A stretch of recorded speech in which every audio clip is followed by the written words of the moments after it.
Okay, today we are going to see the colloidal chemistry. Up to this point, we have seen. Now, the determination of the size of colloidal particles. Determination of the size of colloidal particles. It is very interesting.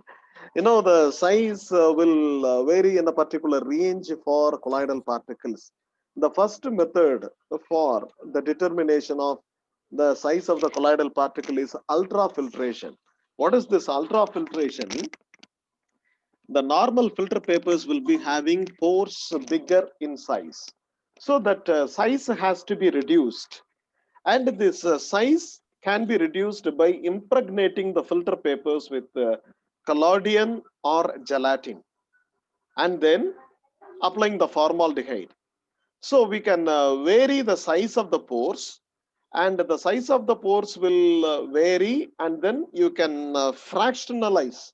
Fractionally, you can filter the colloid, and depending upon the size of the pore, you can see that the size of the particle you can find out. So from the dimensions of the pore, normally the pore uh, dimension is measured by the pressure that is given to the air or water to pass through the filter paper.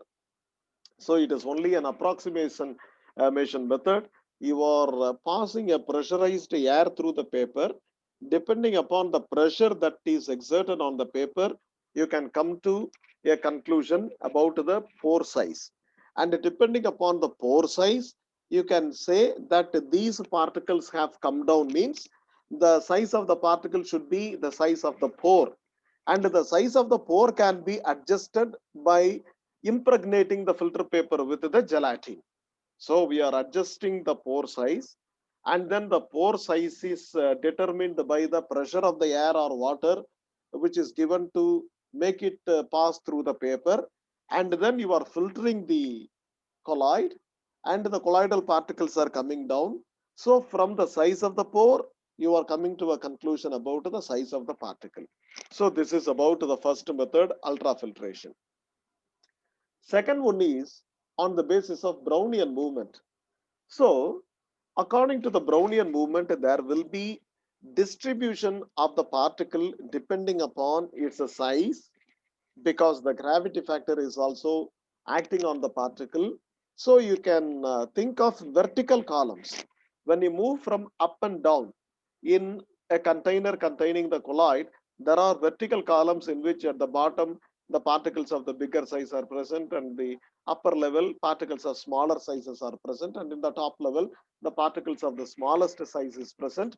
So then what will happen? You can use this formula RT by N0 Ln N1 by N2, where N1 and N2 are the number of particles, equal to 4 by 3 pi r cube G for gravity, H2 minus H1, where H1 and H2 are the depths, that is the height columns, that is vertical column separations. So they are heights, whereas D1 and D and D dash are the densities of the columns, and the R is the radius of the particle, which can be calculated using this equation. So that is the second method by the application of the Brownian movement. Third method, scattering of the light. See, each spot can be viewed through ultra microscope, and the number of particles in the given volume is counted. How it is counted? The thing is repeated with length and breadth, and the length and breadth are measured using an eyepiece micrometer, and the depth is found out using turning the slit through 90-degree. Hence, the total volume of a particular part of the colloid is calculated, and the number of particles in that volume is also viewed by each spot through the ultra microscope, and then the entire colloid is evaporated to dryness and the weight is taken. So that is the mass of the colloidal particles, and you know the volume of the colloidal particle, hence you know the density of the colloidal particle, you know the number of particles in the volume. So mass is known, density is known, and the number of particles is known. 4 by 3 pi r cube is the actual volume of the colloidal particles all put together. Therefore, one particle volume is this into number of particles And this number of particle is nothing but mass divided by density. So from this you can find out the radius of the colloidal particle, which is 3m by 4 pi dn whole power half. This is another method. And another method is ultracentrifuge. You in the practical classes you might have seen the centrifuge technique. Your precipitate is centrifuged, but here in order to precipitate the colloidal particles we are using ultracentrifuge. Ultracentrifuge will sediment the colloidal particles, and which is the sedimentation rate will be proportional to number of revolutions per second. See, normally we are using the centrifuge which will be having some 1000 rpm, not even 1000 rpm, less than that. But here the normally 1000 per second, 1000 rpm, 60,000, more than 6000 rpm. So the centrifugal field developed will be omega square x, where omega is the angular velocity and x is the distance from the axis of rotation. Suppose if you take a ceiling fan, the center point is the axis of rotation, means the particle, where is the particle, whether it is far away from the center of rotation or something, that is the x distance from the axis of rotation. Then it has to be analyzed in two different methods: a sedimentation equilibrium method and a sedimentation velocity method. Only this much of idea is enough.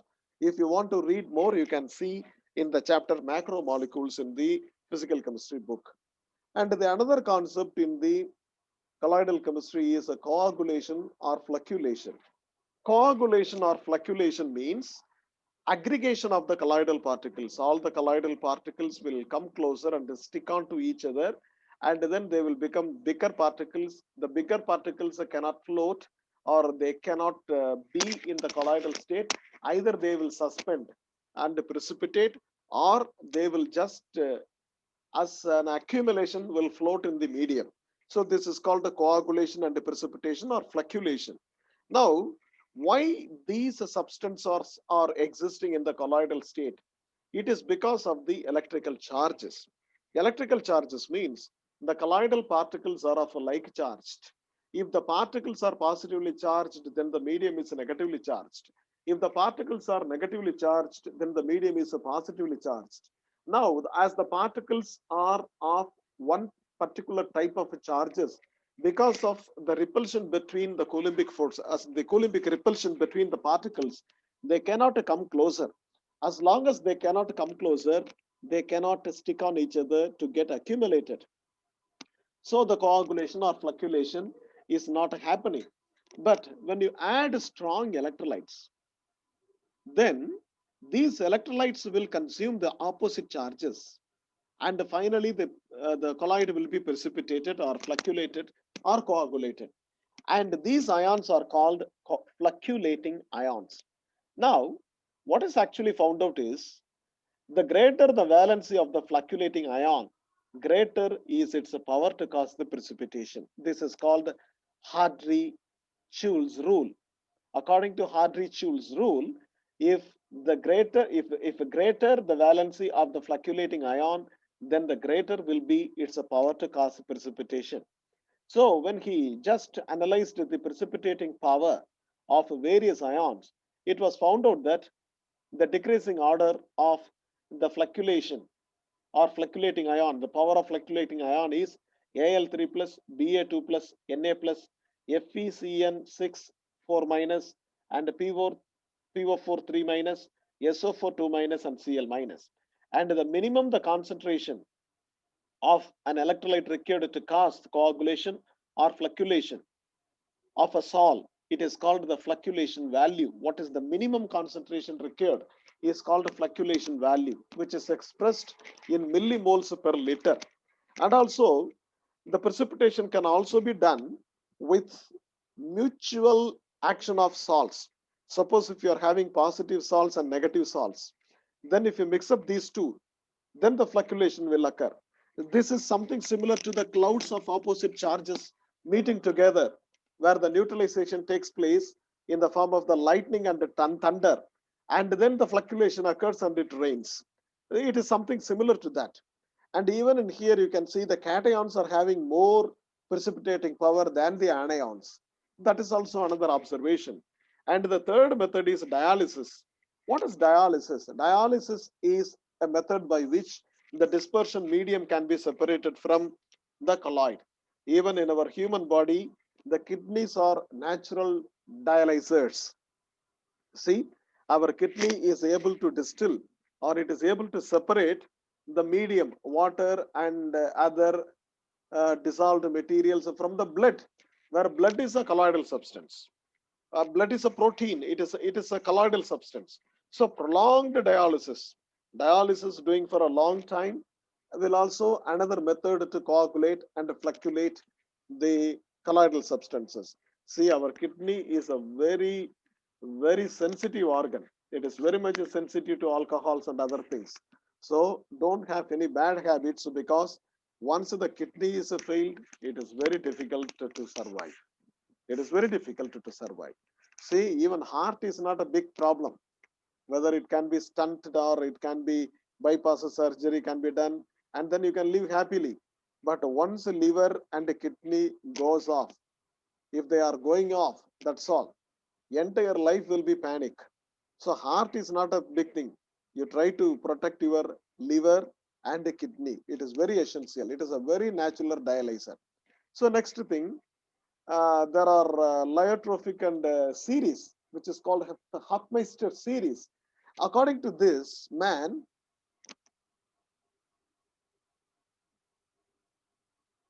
order of ability of ions to salt out and salt in proteins are found out, and the effects on solubility of the proteins on the solubility of their secondary and tertiary structures are analyzed. Even here, the anions have a larger effect than the cations. And this series is called Hofmeister series. So F minus, you can see the series here. So this is colloidal chemistry. And another thing, protective colloids. And one of our students have already taken the seminar on the protective colloids. You know, lyophilic colloids are more stable than the lyophobic colloids. Lyo means the solvent or the medium.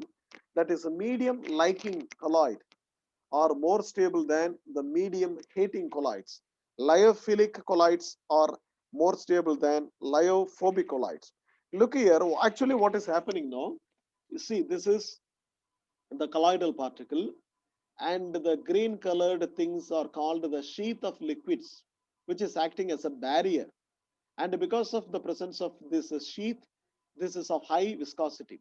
Now look here, lyophilic, it forms an envelope over the lyophobic. So lyophilic protects the lyophobic from precipitation. So lyophobic colloids will get easily precipitated. So if you add a little amount of lyophilic, that will form a sheath-like structure around the lyophobic colloid, and that will protect the colloid from the precipitation. And this lyophilic forms an envelope over the lyophobic, and this lyophilic are also called the protective coals or protective colloids. For example, gelatin is used to protect gold sol, and the protecting power is determined in terms of gold number. It is determined in terms of gold number, and this gold number is the weight in milligram of a protective colloid, which prevents the coagulation of 10 ml of a gold sol on adding 1 ml of 10% solution of sodium chloride. That is, you are taking 10 ml of gold sol and you are adding 10%, 1 ml of 10% solution of sodium chloride, then it gets precipitated. To prevent precipitation, how many milligram of a particular protecting colloid is added? It is called the gold number. So smaller the gold number, greater the protection. So this is the gold number, and it's a protection for various colloids presented here. So this is another thing is emulsion. What is an emulsion? Emulsion is liquid colloid, where the dispersion medium is a liquid and the dispersed phase is also liquid. Say for example, milk and cod liver oil, they are colloids. There are two types of emulsions. One is oil dispersed in water, and the second type, water dispersed in oil. Now, when oil and water are mixed and shaken well, that forms an emulsion. But when this emulsion is kept at rest for some time, immediately the oil will get separated and you can get the suspension. In order to get a stable emulsion, additional substances are to be added, and these substances are called emulsifier or emulsifying agent. This is what is used as the ice cream agent. Suppose if you want to prepare ice cream at home, you try to take the milk and keep in the fridge, what will happen? Only the water will precipitate and you will get a hard substance. It will not be an emulsion or it will not be in a pasty nature. So for that you are adding the essence, that is ice cream essence. Actually the ice cream essence is nothing but an emulsifier or emulsifying agent. Say for example soaps. Soaps are a long chain salts of benzene sulfonic acid or higher fatty acids. So what actually soap is doing? It lowers the interfacial tension between the water and the oil, and it brings the two liquid phases intimately together. So soap emulsifies the grease. Suppose the dirt particles are sticking on your shirt or on your body only by an oil substances. So when you apply soap on your body, it emulsifies the grease. It emulsifies the oil substances in water. And when you pour the water on you, then what happens? All the emulsion will go off. So sodium and potassium salts of higher fatty acids, actually they are the actual bathing soaps. That higher fatty acids of sodium and potassium are bath soaps. Higher fatty, sodium or potassium salts of benzene sulfonic acids are detergents. These sodium and potassium soaps are very good emulsion makers of oil in water, whereas calcium and aluminum soaps are very good emulsion makers of water in oil. So protective lyophilic colloids will also act as emulsifiers. So in milk, the casein, which is a protein, which is acting as a protective layer. So this is the soap emulsion which is given here. Suppose the soap molecules are having two ends. One end is a fat soluble end and another one end is a water soluble. So when you take an oil drop, all the fat soluble ends will be dissolved in the oil drop and all the outer layer will be water soluble. Then the water will engulf this and this is called a missile or the soap emulsion, which simply washes off the oil. And gels. Gels, there are two types of gels. Gels, when you mix lyophilic salts and lyophobic salts, you are getting a semi-rigid mass. And this semi-rigid mass encloses the entire amount of liquid within itself, which is called gel. And the process of gel formation is called gelation. Say in the gel, liquid is the particle, solid is the medium. See, lyophilic, gelatin, agar-agar, and gum arabic. Lyophobic, silicic acid, ferric hydroxide. When these two things are mixed, you are getting the gel.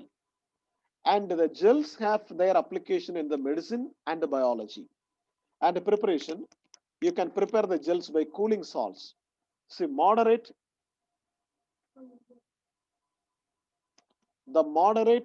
concentrated salts when they are prepared in hot water, and then when you allow it to cool, the hydrophilic salts will get hydrated extensively.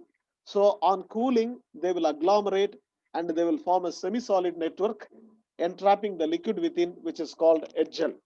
In the double decomposition procedure, see the hydrophobic silica gel or alumina gel, when you add hydrochloric acid and sodium silicate, what will happen? Hydrochloric acid and sodium silicate, the silicate sodium will combine with chlorine and you are forming silicic acid. Then the silicic acid formed will trap the water and it will become silica gel. So here Sodium silicate gets decomposed to sodium ion and silicate ion. Hydrochloric acid is getting decomposed to H plus ion and Cl minus ion. So double decomposition method. Both the molecules will get decomposed and recombined to form the gel, which is called double decomposition method, where the hydrophobic gels are formed. And here, elastic and non-elastic gels. See, you can dehydrate the gel and rehydrate the gel. When you dehydrate, all the water molecules will go out and it will become a very hard paste. And when you add water, it will retain its gel nature. If it is reversible, then it is called an elastic gel. For example, gelatin, agar agar. You know what is agar agar? It is a kadalpasi or something like that. When you just put in water, it will become jelly like, and when you dry, it will become hard like. So it is a reversible, elastic, and dehydration and rehydration will revert the process. If it is irreversible, then it is non-elastic. Silica gel. See, silica gel, you can add water and you can make a gel. But if you dry, that's all, over. You cannot repeat. You cannot again add water to make a silica gel. And it will imbibe water also. Gels, when you add water, it will go on swelling.